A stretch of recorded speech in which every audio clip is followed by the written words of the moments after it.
Nakilala ko si Darla, ang takaw niyan dyan. Di ba mag-awin kayo yun? Pwede maanghang. Pero masarap. Gusto mo matikman? After pizza naman. Baka hindi ka kasi nagdagan ng wood brush. Masarap po luluhin na kuha ko ah. Tama. Barbie! Tama ba?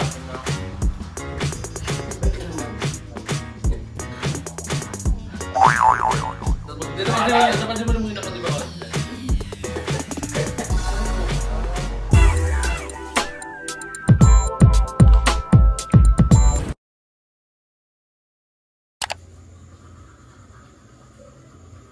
Oo. Diyan, bukas na ba nakaba sa GM? Baka din na ng GM. Ito. Iyong. Ha? Nakalak. Ano, hindi siya dadaan doon pa ang kanto ha. Ano tulog yan? Ano yung kayo? Ano? Ram. Dito? Oo. Utangin pa yan. Kulat sa kulat. Hindi pwede dito balon sa GM papunta. Kabila. Course yung dinala niya yan. Papansin siya. Sa pag ko lang yun eh.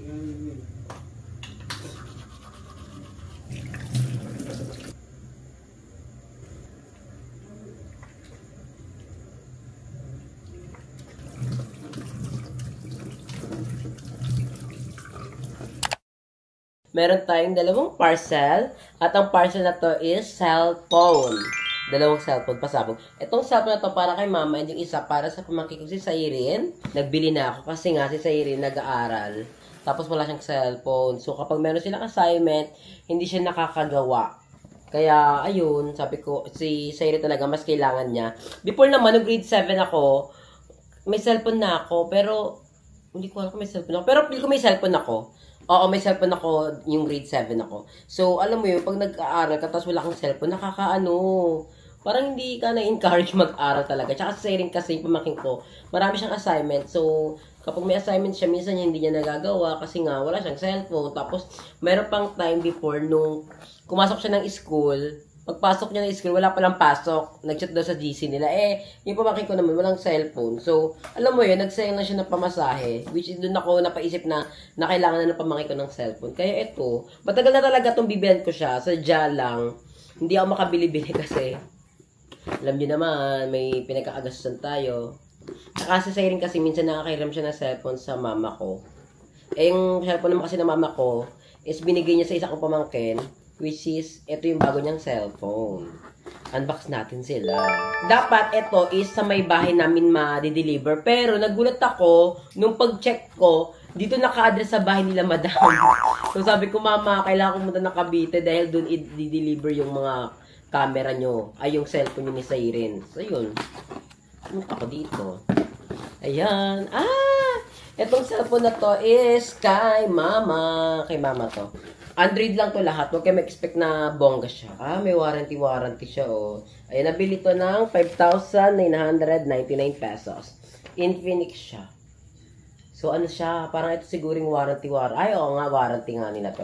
So, kailangan ito itabi. Kasi, if ever man nagka-problem tong cellphone ni mama, diba, pwede niya mapaayos. Ayun kasi iniisip ko kapag bumibili sa online shop. Paano kaya? May warranty ba yun? Kung nasira, sa ipapaayos, di ba? For me kasi, mas magandang bumili sa mga online shop na lang. Dapat legit yung bibilan yung online shop ha. Kasi, feel ko pag bumili ka sa online shop, mas maraming discount, free shipping pa, di ba? Pero yun nga lang, ang pangit lang sa pag online ko bumili, mapapaisip ka na baka pag binigay sa'yo, safe ba? Baka pag binigay sa'yo, sira yung cellphone. So, ito yung cellphone ni Mama, Infinix. So, hindi ko na siya bubuksan. Si mama na pabubuksan ko neto kasi, siyempre kay mama ang cellphone to. Tsaka mas maganda kasi pag si mama nag-open, para at least alam mo yung excitement ni mama. Alam mo, may bago akong cellphone. Siyempre, ayoko naman na bibigay ko kay mama, bukas ko na, di ba? Natutuwa ako. Kasi, nabilang ko na yung pamangkin ko ng cellphone. Yung pamangkin ko kasi, ramdam na ramdam po na kailangan niya ng cellphone. Nahiya lang siya sa akin initiate na, tay, bilan mo ko ng cellphone, tay. Nahiya yun sa akin. Pero, dahil ako, marunong ko makaramdam, binalan ko na siya. This is, payslip naman. Nabili ko naman tong cellphone na pamangkin ko is 5,000, 4,999. Diba ang gastos? Yung 5,000, pambili ko na ng pension eh. Tsareng. Okay lang naman yun. Basta naman para sa pamangkin mo, hindi mo naman ginagastos sa mga mga walang bagay na kwenta, di ba? Okay lang yun. Basta, alam mo naman na yung pera mo is maganda naman yung pinanggagalingan. Alam mo kung saan napupunta. Okay lang yun. Kahit minsan ako nagtithink ako na, ano ba yan? Noong una ko na naman sila. Paano na naman ako? Wala ganun talaga Ganun ang buhay. Bagong brand ng cellphone. Tapos, pinopromote ng artista. Hindi ko alam kung sino ang artista pero gwapo siya. Nakalimutan ko na yung pangalan. Search nyo na lang kung sino yung brand ambassador ng Itel. Ayan, pamangkin ko. Ang ganda! Legit! Ayan, so happy. May bagong cellphone si mama. Yung pamangkin ko. Yung pamangkin ko kasi matagal talaga na gusto niya mag-cellphone. Sadya lang talaga tight budget si mama. Siyempre, unahin ko muna yung sarili ko sa pagbablog. Ganyan. So, dahil nagka-extra income ako, eto, binili ko siya ng cellphone. This is 5,000 and this one is, magkano ba to? This one is 6,000. By the way pala, itong pambili ng cellphone na to, is hindi ko to pera. Pera to ni mama kasi nagbigay na sa kaingin. Tapos sabi niya kasi, pag nagbigay sa kaingin ng pera, bibili niya ng cellphone. Kasi nga yung cellphone ni mama sira na. And laging hinihira na pamangkin kong isa, yung tomboy, si Krista, laging hinihira.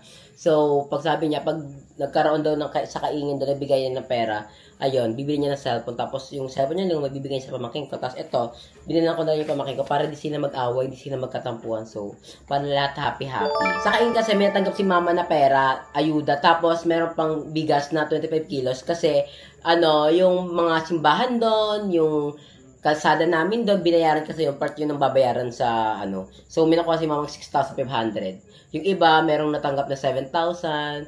Merong iba, wala. Yung iba, lang, bigas, ganun. So, happy na din kasi meron si mamang 6,500 na nakuha, diba? Update ko lang kayo mga mama kapag ipapa-unbox na ito kay mama kasi super excited na umuwi ng bahay kasi nga gusto ko ibigay kay mama. Si mama kasi nag-aantay na gusto niya na daw tumatanggap. So, si Barbie, well-known kasi siya sa mga Android kasi Android user siya. So, natutuwa siya kasi, anong nakalagay? Sabi mo? 256 GB siya. Apakalaki niya. Malaki ba yun? Malaki yan. Kasi sa akin 128 lang. Pero ang ganda 6,000 lang to. Yung kay ni Jessica, 8,000 o 10 na tabili niya. So, 6? Ay, 8 ata? 8 kasi 120. Pero bagong release kasi yun ng Realme. Pero ang ganda. Tsaka maganda rin kasi ang Infinix. Si mama kasi nag-request niya na Infinix yung gusto niya. Kasi yung sa pamangkin pa, may cellphone din, Infinix. Gusto ni mama. Dapat ang bibili ko kay mama, Realme or yung Oppo. Pero sabi niya gusto niya yung Infinix kasi nga yun. Hindi ko alam yung Infinix. Wala akong idea sa mama. Nung mama mo pumili talaga, 256. Nagulat din ako. Si mama pumili lahat yan. So yung cellphone ko, hindi ko muna ipapaayos kasi gastos siya. So sabi pala ni Emma, yung paayos daw pala dun sa may SM3 is 1.5. So sabi ko, pagtsagaan ko muna yung cellphone ko. Gumagana pa lang pala siya. Hindi nag-iinarte lang ako. Hindi ko nag-iinarte lang ako, anak, no? Lagyan mo lang yung double-sided tape. Double-sided. Nag-iinarte lang. So, okay na muna. Magtsaga muna ako. Ang malaga naman, hindi naman ako nag-vlog sa phone. Nag-vlog naman ako sa camera ko. So, alam mo, hindi naman ako ganun parang ka-stress. Ipapagawa ko siya if ever man sa cellphone ako nag-vlog. Pero hindi naman Saka, hindi naman ako pala cellphone lately. Kaya, next time na lang yun. Pag-isipan na lang natin. Pag kailangan na kailangan. Pag nasira na, doon na lang. At least may phone ng mama mo at saka pamangkin mo. Saka parang ganda gusto ko siya buksan. Pero ayoko. Kasi mama na nagbuksan ko niyan. Oo, dapat pag sila nagbukas kasi ramdam nila yung excitement. Na parang gagawin nila. Unboxing! O, kala nyo iPhone. Pero, Android. Pero sila mama kasi ayaw din nila mama ng Android. Ay, ng iPhone. Gusto nila ng Android. Kasi mahirap kasi talaga yung iPhone. Ikaw nga ayaw ng iPhone. Ayoko din ng iPhone kasi yung battery health niya. Kailangan po i-adjust pag nagkamali ka. Di ba? Kaya ayoko. Mas maganda pa rin Android. So, ayan. So happy.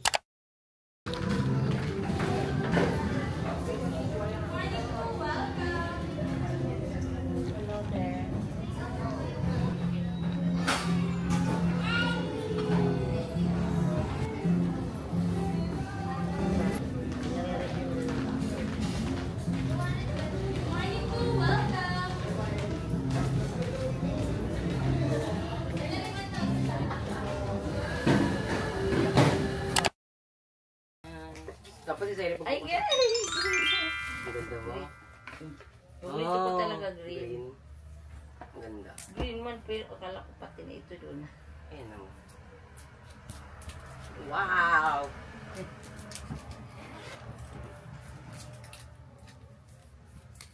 Green.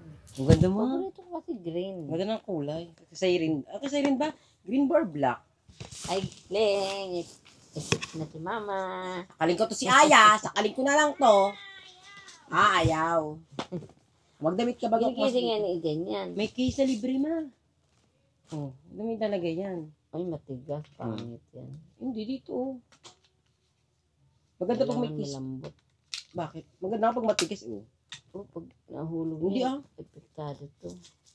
Hindi mo naman siguro yung hulog yun. Maganda pa rin para safe. Dahil kay Siren. Ayan, kasi Iren. Ay, ang ganda mo, Block. Sinin. Ito yung, di ba? Ganda. Pasabog. Just may ano to, ma. Dito, pasok ka dito. Halika, dali na. May dalawa Eh, may cellphone na ako. Yes. Hindi nga dalawa? Ibinigay ko na kay, kay Crystal yung isa. Kasi meron ka na. Oh, ang ganda ng kasi. Ito sa Iren. Ang Ang ano ganda nito, sa'yo, ma. malaki ba? Ang ganda ng kulay sa'yo, ma. Ang ganda rin kasi rin, ha? Wow. So natin. Matigata mo yan, mama, yung ano mo. Siyempre, hindi ko na nga ito papaano sa kanila eh. Kay Siren din Type-C Pawakan. din yung ano. Yung charger, pares kayo ni Siren Type-C. Oh. Ito kay Siren na ito, mama. Sabi mo, Wag, okay ayaw. mo. Siren, wala yung cellphone mo. Alam na yun. Iyak Hindi yan. mo na yun maano. Ang ganda. Wow. Ganda. Leng. Green. Paborito ko talaga si green. Okay, check na natin yan. Yan natin, para i-set up lang natin. Dapat may SIM card, bilang to si Siren. SIM Wala card. pa rin naman akong SIM card. Bilang na natin ito mamaya. Skip. Oh. Ganyan. Ano ng oras? Picture Kalia. 1, 2, 3. Gusto mo ba talaga ng password para pag ano mo, kunyari, Oo. open mo, ilagay mo ng password, gano'n. Gusto mo gano'n? Mm-mm. Wait lang. So, ayun mga mama, dito ko natapos ang ating video. Again, thank you so much for watching. Ngayon nakakaloka kasi sinisipon si mama. Grabe, ang hirap pag sinisipon ako. Pakiramdam ko lalag na din ako. Parang pakiramdam ko lahat apektado. Tapos sa ilong ko may tigyawat ako dito. 2, maliit lang naman. Pero kaya nagkakatigyaw siya kasi panayaw ako ng ilong, panayaw ko bahing. Tapos every bahing na hawak ko ng tissue, hawak ko sa ilong. So, nagkaroon ko tigaw. Pero, hindi naman na siya ganun kahalata. Sa next vlog ko na siguro sasabihin kung nasaan ako. Pero, eto nga, gusto ko muna sabihin, thank you so much for watching. I'm so happy kasi si mama is may bago na cellphone and si pamangkin ko. Ayan din yung mga ini-stress ko this past few months na, my God, kailangan na magka-cellphone ng pamangkin ko.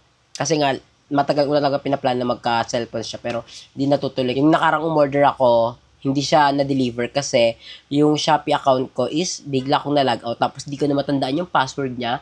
So, ano siya for delivery na. Tapos biglang inantay ko sa bahay na dumating, hindi siya dumating. Hindi ko alam kung paano nangyari, bakit ganun. Kaya rin natagalan yung pagdating ng cellphone na pamakain ko dahil doon. Update ko na lang kayo sa ating mga next vlog kasi this April is sisipagan pa natin mag-upload kasi nung March, nakadami rin ako ng upload kasi may ganap ako. Ayoko naman, may ganap ako tapos hindi kayo vlog. Pero ngayon, may ganap din ako. So, bablog ko pa rin naman siya kahit papaano. Para paano may update ako sa inyo. Kasi pag may opportunity talaga na dapat i-vlog, binablog ko talaga. Kaya abangan nyo na lang kung nasan tayo. Ngayon, kasama ko si Madam Ivan, si Pearl, and si Mother Eternity. Pero si Mother Eternity umuwi kasi may work siya tomorrow. I wish is later. See you on my next vlog mga mama. I love you. Bye!